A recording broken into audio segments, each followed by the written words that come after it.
Я хотел бы вернуться в свою страну, увидеть свою семью и строить свою жизнь там. Здоровая нация, светлое будущее страна. Я за люстрацию в Кыргызстане. Пришло время для молодого поколения. Я хочу, чтобы мои дети жили в развитой стране. Наши границы, наша земля, наша свобода. Я верю. Я верю. Я верю. Я верю. Я верю.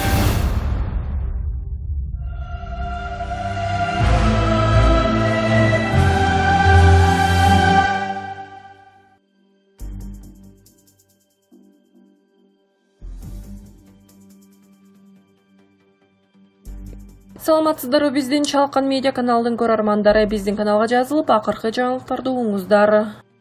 Сурабалдиева педофилдер тууралуу маалымат база түзүүнү сунуштады. Вице-премьер Кыргызстанда жашы жетелик кыздарды зордуктагандар тууралуу ачык маалымат берүү керек деп эсептейт. Вице-премьер Эльвира Сурабалдиева Казакстандын тажрыйбасын колдонуу менен Кыргызстанда педофилдер боюнча маалыматтар камтылган картаны түзүү сунушун киргизди. Бул тууралуу ал өзүнүн Инстаграм баракчасына жазды. Сурабалдиева мектепте балдарга чоочун адамдардын автоунаасына отурбоо, алар менен сүйлөшпө жана ынандырууга жол бербөө сыяктуу жөнөкөй эрежелерди үйрөтүү керек деп эсептейт. Атка минер айым педофилдер ким экендигин чоңдордо эле билбей калган учурлар бар экенин белгиледи. Вице-премьер-министр өспүрүмдөр үчүн интернеттеги порнографияны чектөө керектигин да айткан. Ал ата-энелер балдарынын смартфонун акыркы жолу качан текшергенине да кызыкты. Казакстанда педофилдер жөнүндө маалыматтар камтылган өлкөнүн картасы иштелип чыкты. Анда жашы жетелик кыздарды зордуктагандардын сүрөттөрү менен бирге маалыматтары жарыяланды. Бизге ушундай карта керек, баарын жарыялоого убакыт келди. Баарыбыз 13 жаштагы кызды бир нече эркек киши зордуктап салганын көрдүк. Бирок айылдаштары аларды актап, баарына кыздарды жана ата-энелерин күнөөлөштү, деп жазган вице-премьер-министр. Ал социалдык тармактын колдонуучуларынан өзү киргизип жаткан сунуш боюнча кандай ойдо экенин сурады. Ошол эле учурда маалыматтар коомчулукка жарыяланып кетсе, педофилдердин туугандарын жактагандар чыгышы мүмкүн экендигин четке каккан жок. Анын билдирүүсүнө пикир жазгандар вице-премьердин сунушун колдошту.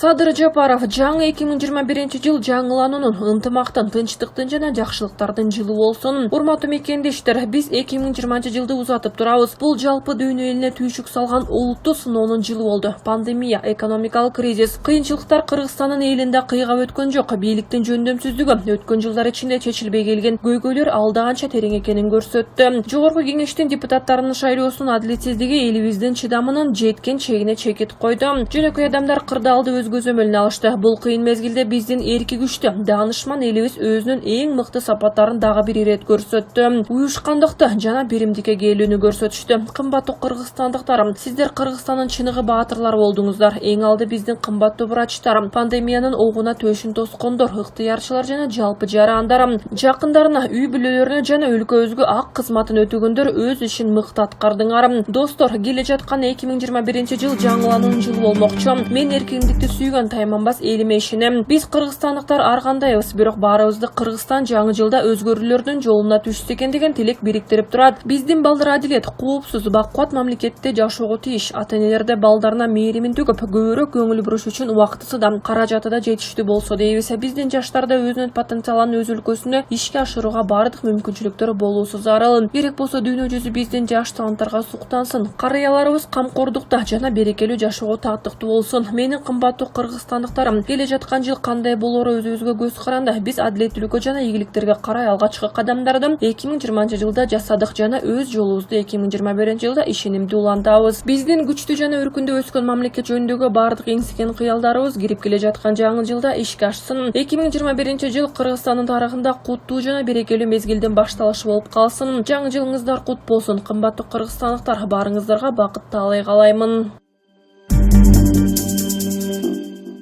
Курманбек Бакиев, кан досум Маматкадыр чалып, сени уурба досум, мекенге келериңди билем деди. 31 декабрдан мурунку президент Курманбек Бакиев Facebook баракчасында досу Маматкадыр тууралуу билдирүү жазды. Анын айтымында ал күнү досунун каза болгонун уккан. Мындан бир жума мурда эс тартканда тапкан досум Маматкадыр байланышка чыкты. Жакшылык жамандыкта жанымда болуп кошо тарткан кан досум. Зээндүү жан болгондуктан үнүмдөн байкап шыр эле абалымды дыккаттык менен сурап кирди. Ден соолугума байланыштуу тумоолоп калганымды айттым. Сен мен үчүн эң жакын досумсуң. Сен ооруба досум, мекенге келериңди билем. Быйыл тоо аралап тоонун гүлдөрүн топтодум. Сен келсең биздин ак ниет, таза ары балалыгыбыз өткөн Орто Азияда жолугушабыз буюрса деп тамашачынын аралаштырып 1 сааттай сүйлөштүк. Бүгүн мынтип суукка барды угуп кабыргам кайышып отурам. Жаткан жериң жайлуу, топурагың турку болсун. Жараткан ырайымын алып мээримине өлөсүн. Маматкадыр досумдун өмүрлүк жарына, балдарына, жакындарына сабыр тилеймин деп жазды мурунку президент Курманбек Бакиев. Садыр Жапаров азапка салса да Алмазбек Атамбаевди кечирдим. Мени абакка камап азапка салган саясатчыларды, анын башында турган Алмазбек Атамбаевди кечирдим. Бул тууралуу президентке талапкер Садыр Жапаров Супер ТВ YouTube каналына берген маегинде билдирди. Жапаров абакта жатканда эле аны камагандарды кечиргенин айтты. Мени абакка камаганга башкы себепчи Алмазбек Атамбаев болгон. Мен мурдагы интервьюларымда деле кечиргенимди айткам. Кудай кечиримдүүлүк тарабында болом деген. Ошондуктан мен кечирдим. Бардык нерсе Кудайдын буйругандан болот, деди Жапаров. Садыр Жапаров мындан ары өч алуу максатында оппоненттеринин артынан түшпөстүгүн кошумчалады. Бул нерсени терең ойлонуп чечим кабыл алышыбыз керек. Пендечилик кылып өч алам дегенибиз туура эмес. Бул тагдыр, адамдар себепчи гана болот, деди Садыр Жапаров. Эске сала кетсек, Кыргызстанда мөөнөттөн мурда президенттик шайлоо жана башкаруу формасын аныктоо боюнча референдум 2021-жылдын 10-январында өтөт. Президентке 17 талапкер катышууда. Садыр Жапаров жарышта көзгө урунган талапкерлердин бири болуп турат. Сооронбай Жээнбеков экс-президент макамынан ажыратылат. Ош облусунун ички иштер башкармалыгынын мурунку жетекчиси Абдилат Капаров Сооронбай Жээнбеков менен анын иниси Асылбек Жээнбековдун иштерине укуктук баа берүүнү өтүнөт. Капаров агайыны Жээнбековдарды бир нече кылмыш жасоого айыптоодо. Ош облусунун ички иштер башкармалыгынын мурунку жетекчиси арыз менен президенттин милдетин аткаруучу Талант Мамытовго, УКМКга жана башкы прокуратурага кайрылды. Төмөндө арыздын текстин толук келтиребиз. Мен Кыргыз Республикасынын мурунку президенти Жээнбеков Сооронбай Шариповичтин жана анын бир тууганын Кыргызстандын жогорку кеңешинин төрагасы Асылбек Шарипович Жээнбековдун үй бүлөлүк жана кландык башкаруусу тарабынан саясий себептерден улам репрессияланган Ош облусунун ИИБнин мурунку жетекчиси Капаров Абдилат Кокушевич жогоруда аталган кызмат адамдарынын аракеттерине төмөнкү фактылар боюнча укуктук баа берүүңүздөрдү суранамын. 2020-жылдын 5-октябрынан 6-октябрга караган түнү президент Сооронбай Жээнбеков нааразычылык акциясына чыккандар менен жолугушууга чыккан жок. Өзүнүн мамлекет башчысынын милдеттерин аткаруудан баш тартып, демонстранттарды күч менен таркатуу боюнча мыйзамсыз буйрук берди.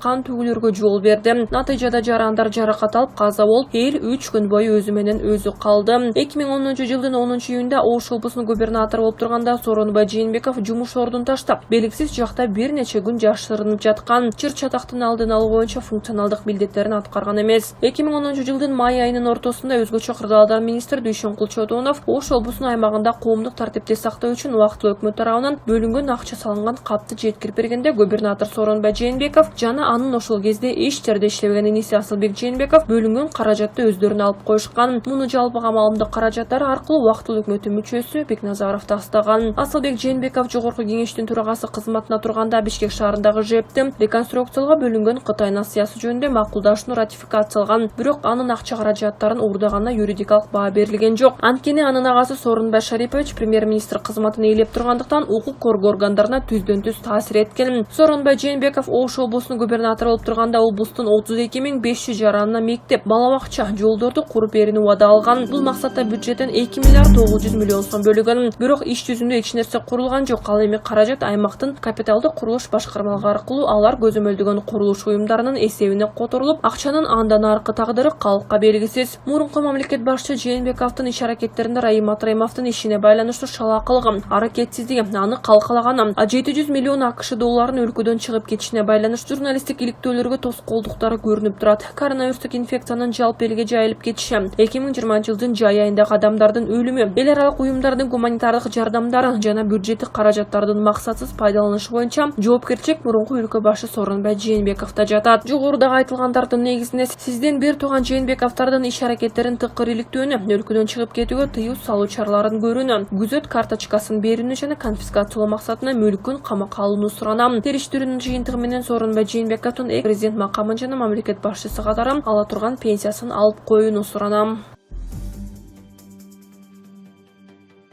УКМК Оштогу аскердик бөлүктө теракт жасоону пландаган киши кармалды. Кармалган адам террордук эл аралык уюмдун мүчөсү болгон. Ал башчысынын көрсөтмөсү менен облустун аймагындагы аскердик бөлүктөрдүн биринде террордук акт кылуу үчүн колго жасалган жарылуучу зат даярдоону пландаган. 31-декабрда улуттук коопсуздук боюнча мамлекеттик комитет Кыргызстан аймагында пландалган теракттын алдын алды. Бул туурасында аталган ведомстводон кабарлашты. Иш-чара коңшу мамлекеттердин биринин атайын кызматтары менен биргеликте жүргүзгөн иштин натыйжасында болгондугу айтылды. Бул окуяга байланыштуу